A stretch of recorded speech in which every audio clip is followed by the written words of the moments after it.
ज्ञान, दान, मान, परमार्थ, इन्हें सबसे बड़ा धर्म कहा गया है।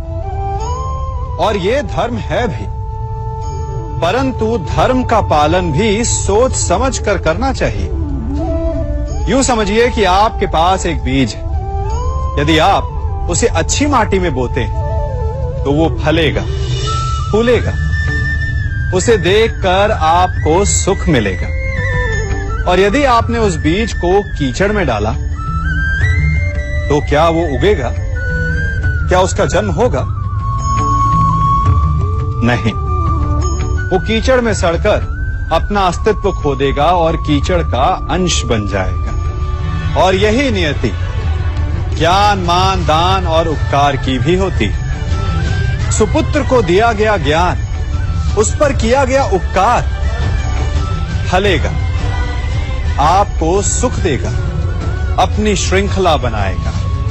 और कुपुत्र को दिया गया ज्ञान, उस पर किया गया उपकार कीचड़ में डाले गए बीज के समान है, जो अपना अस्तित्व खो देगा। हम सब अपना जीवन शांति से जीना चाहते हैं, अपना हर पल आनंद में भोगना चाहते हैं, परंतु ऐसा नहीं कर पाते। कारण क्या? कारण है इस समस्या का? क्या हमारे शत्रु इसका कारण है, या हमारे उत्तरदायित्व, या फिर समय की कमी?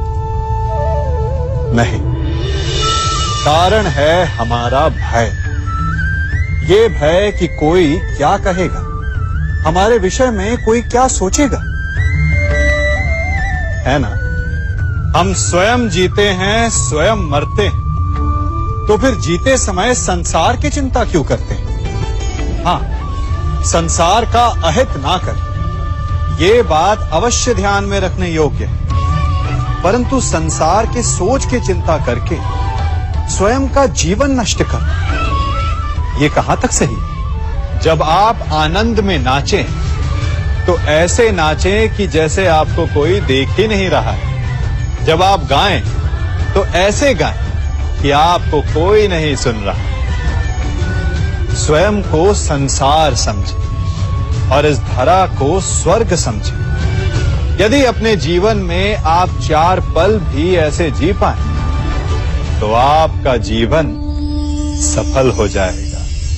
मनुष्य के जीवन में कितनी कठिनाइयां आती हैं, एक से एक बढ़कर जटिल समस्याएं आती हैं कि मेरा भविष्य क्या होगा, मेरे संतान का भविष्य क्या होगा, क्या मेरा ऋण चुक पाएगा, क्या मैं भविष्य में अपना इच्छित लक्ष्य पा पाऊंगा?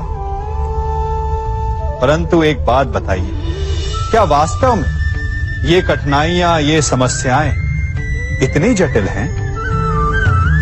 क्या इनमें इतनी शक्ति है कि ये आपका मार्ग रोक सके? क्या इनका उत्तर पाना इतना जटिल है? नहीं, तनिक शांत मन से विचारिए। कई बार उत्तर इतना जटिल नहीं होता जितना कि प्रश्न। वास्तविकता में आपके मन में जो प्रश्न है वो जटिल है, किंतु उत्तर तो बड़ा सरल है। और वो उत्तर है कर्म। कर्म कीजिए और धीरे धीरे आपके मन में जटिल प्रश्न और आपके मन की जटिलता दोनों ही समाप्त हो जाएगी। इसे देख रहे हैं? कुछ स्मरण हुआ? आपको आपके बालपन का स्मरण करवा दिया ना इस पहिए ने। कदाचित कोई बालपन में ऐसा होगा जिसने ये खेल ना खेला हो। हाँ, इस पहिए का आकार एक सिक्के जितना या इससे बड़ा हो सकता है, परंतु ऐसा कोई नहीं जिसने खेल ना खेला हो। इसे गोल गोल घुमाते रहना, निरंतर चलाने का प्रयत्न करना, कितना आनंद आता था ना।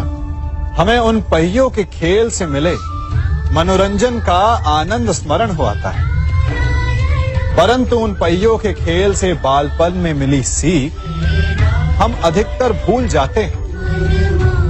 और वो सीख है सदैव गतिमान रहना। उस खेल का केवल एक ही तर्क होता था, यदि उसे संतुलित रखना है, यदि उस पहिए को गिरने नहीं देना, तो उसे निरंतर गतिमान रखना होगा। और यही जीवन है। जीवन में यदि सुख दुख, हानि लाभ, आनंद और कष्ट का संतुलन बनाए रखना है, तो सदैव गतिमान रहिए। किसी एक कष्ट, किसी एक दुविधा के पल में ठहर के ना रह जाओ, कर्म करते रहो। विचार कीजिएगा।